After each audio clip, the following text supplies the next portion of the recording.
Good morning, folks. We'll just take a second or two before we get started here on our second day of this workshop on building financial resilience for COVID-19 and its aftermath. It's nice to see folks returning for day two. This will be a bit more intimate than yesterday, since we're in a kind of normal Zoom format, and we'll be going into a breakout discussion in a bit. I did want to take a minute just to recap a little bit from yesterday and to remind you that this is being recorded, so we'll be able to share it later and you'll be able to share it with your colleagues, both today's presentation and yesterday's presentations. And also just to sort of recap what we did yesterday. First, we heard from the research side with presentations by the San Francisco Fed looking at some pretty fine-grained data on the kind of relief that was going out through PPP loans in different parts of Orange County, and how in many respects that mapped onto onto essentially kind of gradients of wealth and also the percentage of businesses that are owned by minoritized communities. So we definitely saw patterns of people being underserved, which sets us up for how we think about the next waves of relief that are going to be coming from the state and federal government and from other agencies.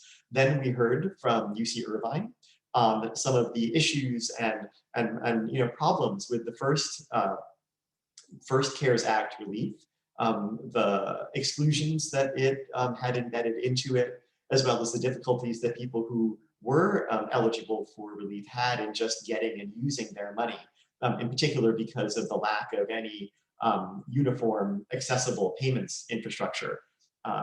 It was really interesting then to hear from Mission Asset Fund and how they put front and center of their model of direct cash assistance, giving people relief in the form that was most useful for them. So if they needed, a cashier's check because they didn't have a bank account, or if they, could use a prepaid card that for various reasons would work better for them, that's what they would do. And from their equity-minded perspective, they started where people were at and met them where they were.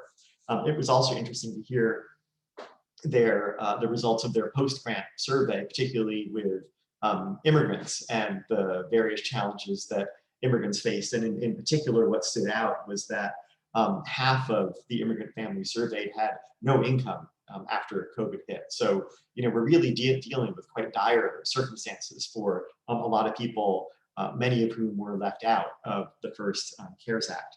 Then Melissa Young from Heartland Alliance discussed how they were able to basically stand up a cash assistance program in just a few weeks, really relying on a lot of their existing partnerships and a really kind of cunning and broad-based advertising push using billboards and also using material in languages that are relevant for the Chicago area where they operate. And the way they were able to leverage their existing partnership with Bank on Chicago to make all of that happen. What I'd like to do to kick us off this morning before we get to our presentation from our invited speaker is just to introduce the other partners who were putting on this event and ask them to introduce themselves and maybe just to name one thing that stood out to them from yesterday. And those partners are Jessica Coria from the Federal Reserve of San Francisco, Branielle Tumabayas from Orange County United Way, and I know Linda Nguyen was having some connectivity issues. Hopefully she'll be able to join us from Wells Fargo and add her 2 cents as well. So Jessica, then Branielle. Hi, good morning, Jessica Montecoria. I'm the regional manager for Southern California in the Community Development Department at the Federal Reserve Bank of San Francisco. I'm actually located in Los Angeles and happy to be joining you today. I think what really stood out for me was that when we say things like, oh, we've put together a program to help, small business owners, for example, we always think of a typical small business owner, and we always forget about many small business owners who might be even more vulnerable. And we need to really be designing these programs with the breadth of the population in mind. So that was really what I had to take away, is that it's always beyond that one story or that image that you have in your mind. And you have to really think beyond that one person and think more broadly when you're designing relief for people in something as difficult as COVID is for our communities. So happy to pass it on to Brynjel. Thanks, Jessica. Good morning, everyone. Brynjel Tumor-Bias, and I am the Executive Director of United for Financial Security at Orange County United Way. Delighted to help co-host this event in partnership with UCI, Wells Fargo, and the Federal Reserve Bank of San Francisco. Yesterday was amazing, so many key takeaways. I think I was incredibly impressed with the amount of work that went into getting a lot of relief assistance programs off the ground, all of the considerations that had to go forth. The pivoting game that is our life these days was really exemplified well in terms of websites, billboards, considerable outreach that was done in educating the community. I'm really excited for day 2 and excited that you all could join us again today. And I'll pass it over to Linda. Good morning, everyone. My name is Linda Nguyen, and I am with Wells Fargo Foundation. And I'm glad to be hosting this with the other organizations, but really glad that all of you are here and a part of this conversation. And in the conversations yesterday in the presentations, I think the biggest thing is seeing how there are so many different key parts, but how there are different key players and different components that really comprise a successful launch, or hopefully something that can really be impactful. I mean, we heard about, the outreach component and all the details that went into that, just doing, whether it was with the media and putting up billboards to get information out, but having the right partners in place or groups that can actually deliver and really deliver communication that really resonates with the community. And then on the back end, also having someone who can actually implement and help roll out that programming. And so for me, just seeing how there were so many different moving parts, but also being able to put those parts together was really valuable. So I hope that we can continue that conversation today. And I know we have another great presentation coming up, and hopefully we'll be able to discuss a lot of this in the breakout sessions as well. So I'll turn it back to you, Bill. Thank you, Linda. And thanks to all 3 of you yet again for the partnership that made this possible. Well then, without any further ado, I'm going to turn the virtual podium over to Deidre Lind from the Mayor's Fund for Los Angeles. Her bio is in the program that everybody has, so I won't spend time just rehearsing that. We're really thrilled that she could be with us here today to share what has been happening from her seat. So the floor is yours. And Jenny just put the schedule in the chat with your bio too. Thanks. Great. Well, thank you, Bill, and thank you all just for your interest in this work, let alone all of the work that you all do on the ground every day to support so many people that are in such incredible need. I mean, I think we've all been in situations and conversations where we're just sort of eyes wide open every single day. Like, I cannot believe we are still in this. I cannot believe we have so many people, fellow neighbors, friends, colleagues, stores right down the street that are suffering. And so it really is important that we all are working together. So I love that partnership was a key focus of yesterday, and hopefully it'll be part of what I'll talk about today. So I was invited to talk quickly about our direct cash assistance programs that we did in partnership with the City of Los Angeles.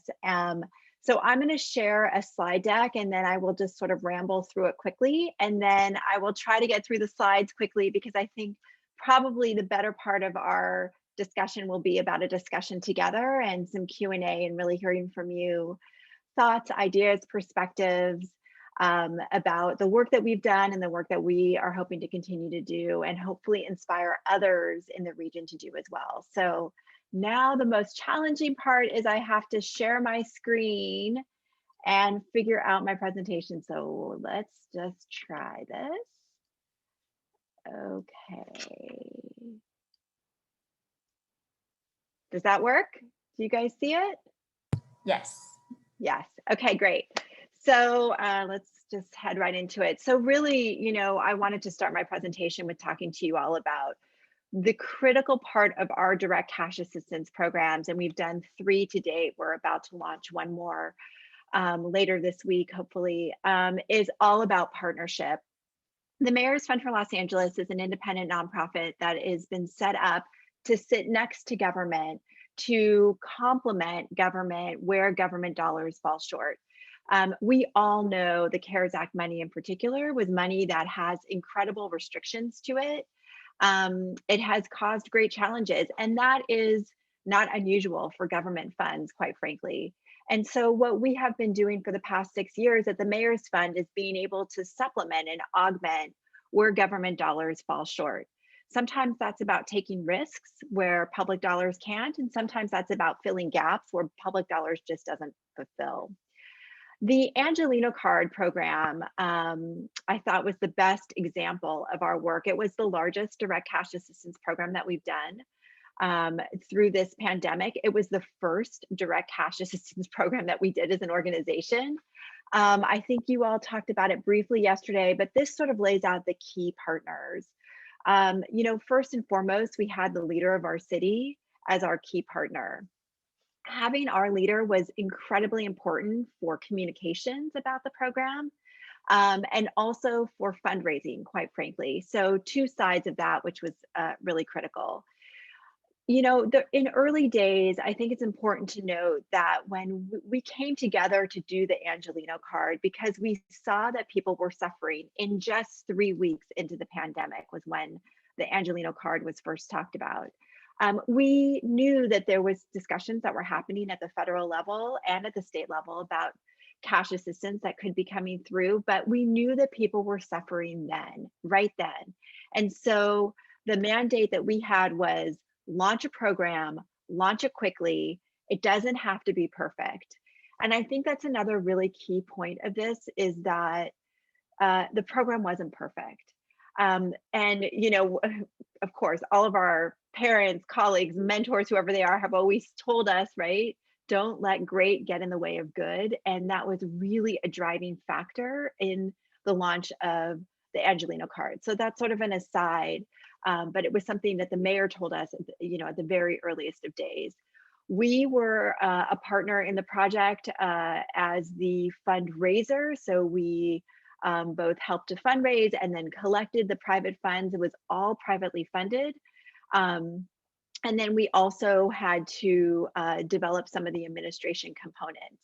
We did partner with an organization called Accelerator for America. It was also started by Mayor Garcetti here in Los Angeles. It's a national organization. They have been taking this model and quite frankly, rolling it out in other cities, which has been really exciting to watch.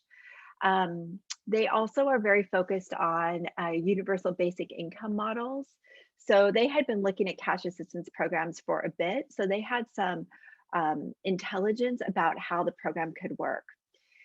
We also had a finance partner, MasterCard, who helped us with both cash, the cards that we use to distribute, and some of the implementation of collecting the dollars in and throwing the dollars back out.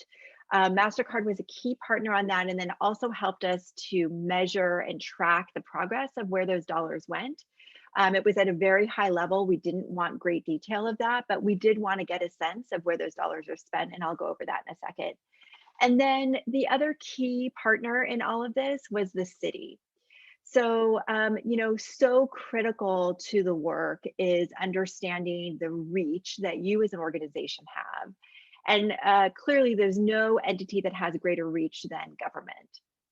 And so the city was a key partner in both disseminating information, being able to talk with those Angelino Card recipients. We got an incredible response. I'll talk about that in a minute, but the city was really critical. And we relied, quite frankly, on 17 nonprofit partners and community that already have contracts with the city. They're called our family source centers. So they were our partners that were on the ground in community, talking to folks, distributing these Angelino cards. We had, I think, as I mentioned, we have done 3 cash assistance programs, the Angelino Card, which was April through July. The bulk of it was done in April and May. And then because we had incredibly generous donors from across the city who stood up and said, we want to be a part of this, we were able to extend the program through and into July, which was really exciting, and really be able to get to more folks in need. The SERVE program launched in December. That's for food service workers. And the Given program was also launched in December. That was for low-income families. And so this slide gives you sort of a high-level overview of those 3 programs that we've done. Again, these are the private sector direct cash assistance programs that we were a part of. Obviously, there's so many other programs that you all talked about yesterday that were on the public sector, but these were all really meant to fill gaps where there is incredible need. Now, there is incredible need that we're just not able to fulfill, but this at least allows us to help some folks in need. The Angelino Card, we'll talk about it in a minute, but for Given and Serve, both of those programs were launched right in December. And I will tell you that not only did we get response from folks wanting to participate in the program, but we got an incredible response of folks who wanted to support the program financially. I can't tell you how many envelopes of $5 cash we've received at our offices because folks just want to help their neighbors in need. And I think there's been a lot of confusion and quite frankly, just misunderstanding of who can I give if I feel fortunate that I have resources, who can I give those resources to help my neighbors in need? And with the mayor being able to speak publicly from his podium about the programs that we were launching, we really were able to raise, and you'll see the dollars there. Angelino Card, we raised $36 million in just 6 weeks. It was unprecedented for us as an organization, quite frankly. And really, we were astounded by that donation. There were, of course, some very large donors that came in who wanted to help and were incredibly generous, but that also includes those $5 cash in envelopes that we received as well. The same for Given and for Serve. Both of those dollar budgets represent dollars that were raised in the month of December. Again, some very generous large donors and an incredible number of small donors who wanted to just be at the table and support this work. I think what's most important is the number of folks served, and you'll see those numbers there. The Given program was cash cards. Those are both given digitally and given in person through a credit card, a cash credit card. And those were given to 3,000 low-income families who are already served by our city family source centers. The SERVE program was an application process, as was the Angelino Card. So this is some of the stats from the Angelino Card. 37,800 cards distributed. We think over 100,000 people were impacted by these funds that were given out. The dollars were given, I should say the application process was very streamlined, as we tried to do with all 3 programs. We didn't want a lot of barriers. We obviously did not ask about citizenship status. We did require that folks were residents of the city of Los Angeles because that is our mandate as an organization. So we had some applications from folks in Orange County, for example. I recall talking to a woman who called our office who was just not, within our geographic region, which was frustrating for us as much as frustrating for the client as well. And here is the high level where the funds spent to date have gone. I would imagine for all of you on this call, this is not surprising, but I will tell you for many folks, this is very surprising.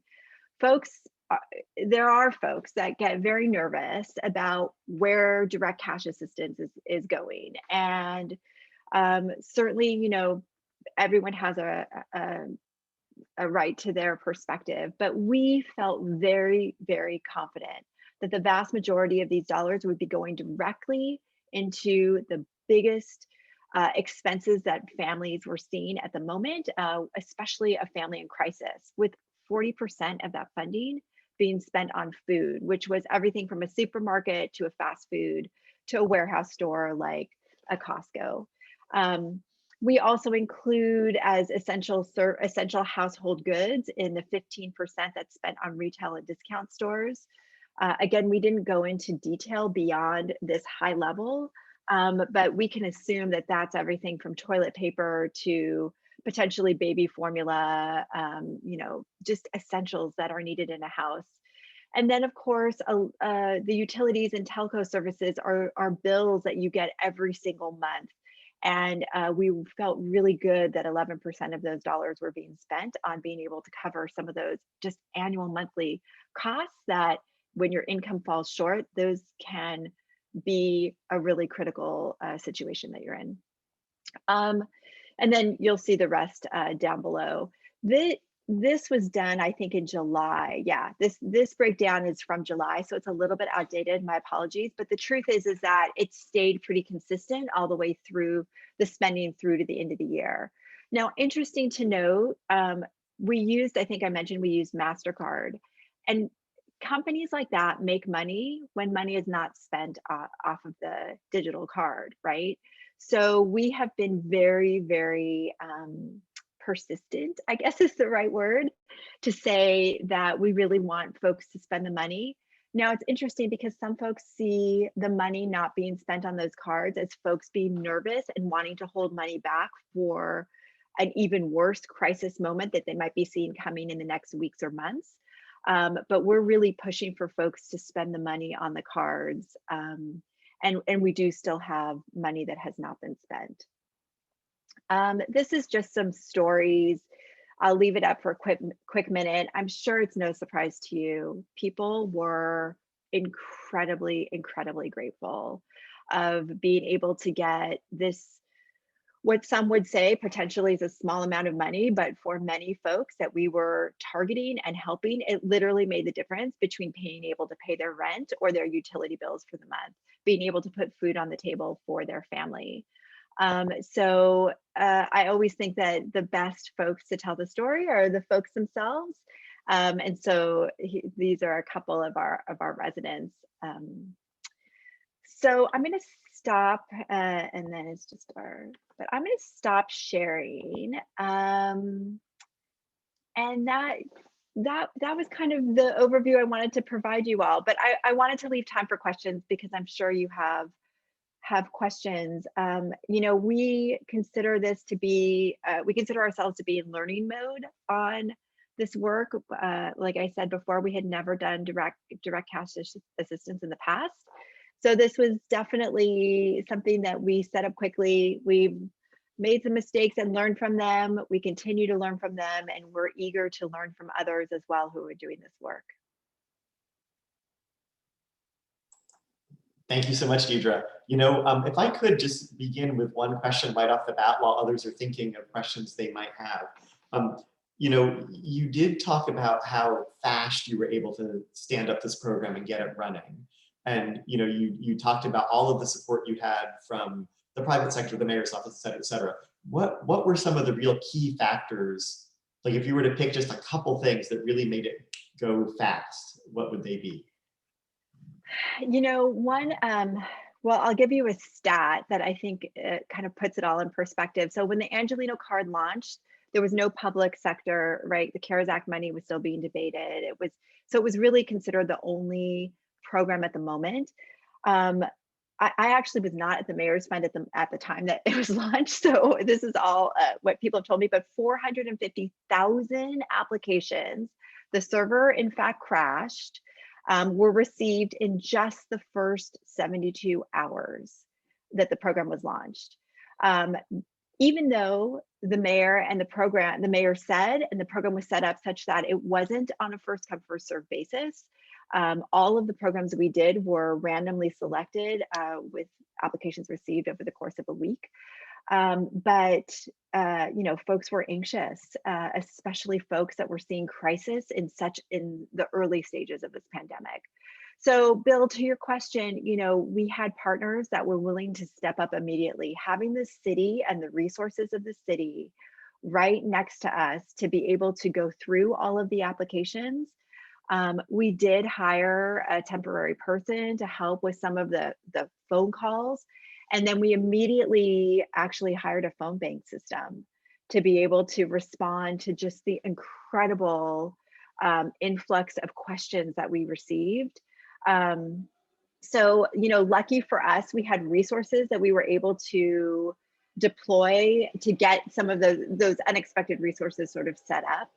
I would also say that we had folks that were willing to sit around a table and do whatever it takes to get the job done. And I think that's a really important, and I see this happen in crisis, but I don't always see it happen in the non-crisis moments of our days, right? Where folks all sit around the table and say, we all share our vision for this, which is to get this done and to get it done quickly. And we're all going to do whatever it takes to get it done. Folks were working nights and weekends. I mean, it was really an amazing moment to see folks from so many different perspectives come together with that shared vision. And I think that was really an important component to it. I'll open the floor now. If folks have other questions, please feel free to unmute yourself and speak up. Although I actually see there's a question in the chat, which maybe I'll read out, and that'll give others a chance to think about their questions. And this is from Mario at Abd Assad. He says, good morning. How is the physical distribution of the MasterCard handled? And are the cards assigned to an individual? Oh, such a good question. I probably just glazed right over it. So for Angelino Card, it was all, this was before, right? This is before the surge. So in person was still considered sort of okay if you wore a mask and protective equipment. So we outfitted all 17 of the family source centers with protective equipment, masks and the like. I think the face shields and everything. And so if you were contacted as being randomly selected as a recipient of the Angelino card, again, this was using all of this call center resource that we brought on board. We then assigned you an appointment time to come to your local family source center. Again, there's 17 spread across the city. And you had to show your paperwork in person, which really was just making sure that you were a resident of the city, and that you had to show through pay stubs of some kind or some sort of mechanism that you had lost income in the recent past due to COVID. And they were a little bit generous about that. But anyways, you were given an actual card. Now, right, the challenge with a card is that it can get lost. There's issues with that, but folks were given a card. They were assigned a login number so they could access it online if they wanted to as well, but it was mostly just the card. And then the card was then uploaded with funds within 24 hours. So the other thing about the Angelino card is that the money was assigned to the individual based on how many people were living in their household, which was another complication that we probably wouldn't do again. So the $1,200, say, was loaded onto your card within 24 hours, all by the MasterCard and MasterCard subsidiary companies. Now for Given and Serve, we've sort of learned our lesson and we're doing it as digital cards where we can. Now, not everyone has an email address, we know that. And so for some, we have to continue to do the physical distribution. We're still, quite frankly, trying to figure out how to do that in a surge. So we're really pushing folks to give us emails where they can. Now we also know that that's complicated. Someone was, when they were first explaining to me the digital card, I don't know about how many of you would understand this, but you can upload it into the wallet on your cell phone. I didn't even know I had a wallet on my cell phone. And I think I'm kind of savvy with my phone, but if you're not, you know, so it's really complicated, but that is the model that we're trying to push more towards, is the digital cash card format, which you can upload into the wallet of your phone, whether it's an Apple or a Samsung phone, or you can direct deposit it into your bank account. Again, if you have a phone or you don't have a phone, if you have a bank account or you don't have a bank account. And we're talking about populations that those are very real questions. So we're trying to be flexible to get those dollars out, but that's how it's been distributed to date. Thank you. Other questions? Hi. Deidre, go ahead. Yeah. I was wondering, so you mentioned that Angelino cards were randomly selected, like people applied and then you, so is that what's happening for Serve as well? Given is already a pre-selected population, right? And then Serve. That's right. That's right. So Serve is also randomly selected. We received, you know, it's complicated because we received, I think, I can't remember the number, maybe close to 15 or 15,000. I think there was a higher number. We then have to first cull through the applications to first make sure they meet the requirements. Because quite frankly, you know, and quite sadly, there are folks, I think I explained a minute ago, that don't live within the city boundaries, but are applying just in case they might be selected, or they don't realize they don't live in city boundaries, which is more likely, because who knows, you know, where those boundaries are sometimes. So first we have to cull through that application process. And that's not us, by the way, those are our partners at the city. We're a team of 4 people. I guess I should have said this up front. So Bill, to your point, you know, the resources that we've relied on are our colleagues at City Hall, or our colleagues in the Department of the Employment and Workforce Development Department, or our colleagues at the Family Source Centers and at HSID, our Housing and Community Investment Department, who help us to go through these applications, depending on the application. So for Serve, we originally thought we would help 3,000 people. We received more than 15,000 applications. It was heartbreaking, I have to say, but we only had funds for 3,000. We then had 2 incredibly generous donors and an influx of very small donations because it happened to be the end of the year. I think that was part of it. We were able to expand the program to 10,000. So folks at the end of the year who had originally received a denial, again, randomly selected. So once, I should back up and just say that once all of those applications are gone through, and if you have met all the criteria, you're literally put into a list, and then there's a random number selector. And if your name happens to be on the line of the random number, you were selected. So many folks were denied in that first round of only 3,000 being awarded. We then did a second round to get to that 10,000, and you know, we're able to award so many more of those direct cash assistance under that program. Okay, but still not enough, you know, unfortunately. Yeah, these choices can be really hard. Thank you. As a nonprofit, you know, for those of you who are working with nonprofits or who have similar types of organizations, Long Beach has a mayor's fund, Compton has a mayor's fund.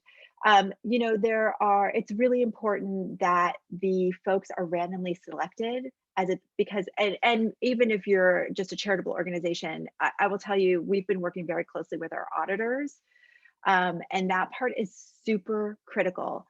Besides the fact that we would have done that anyways, but we've had to very detailed document how we went through a random selection process, because to basically justify the charitable nature of this work. So that was critical, and it was really a standard that we held to in every single way. You know, frankly, we got calls from folks who knew people that had applied, and we were, you know, it was all about the random selection. Thank you. Other questions?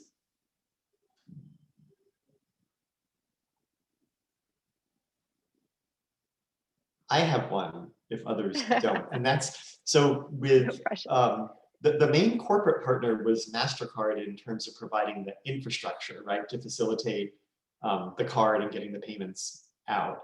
But were there other corporate partners that were involved that, you know, more than like $100 charitable contribution, but like in some big way? Were there other corporate partners, and how were those relationships managed? Well, MasterCard was not our partner. I should reveal, not that I was trying to keep it a secret, but just the way we put the slides together. So MasterCard was our partner for the Angelino card.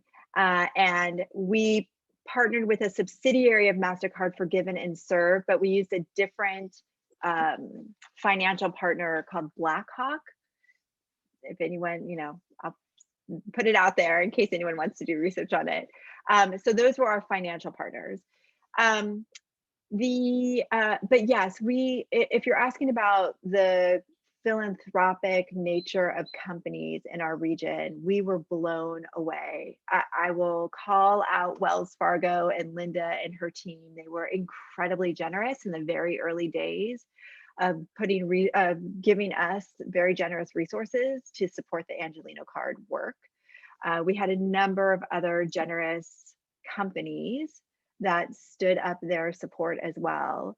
But I will say that in this pandemic moment, the bulk of our money really did come from individuals and institutional philanthropy, I would say as well. Thanks. I know that we're about 10 minutes over. I did want to just offer one last opportunity if there's one more question from someone.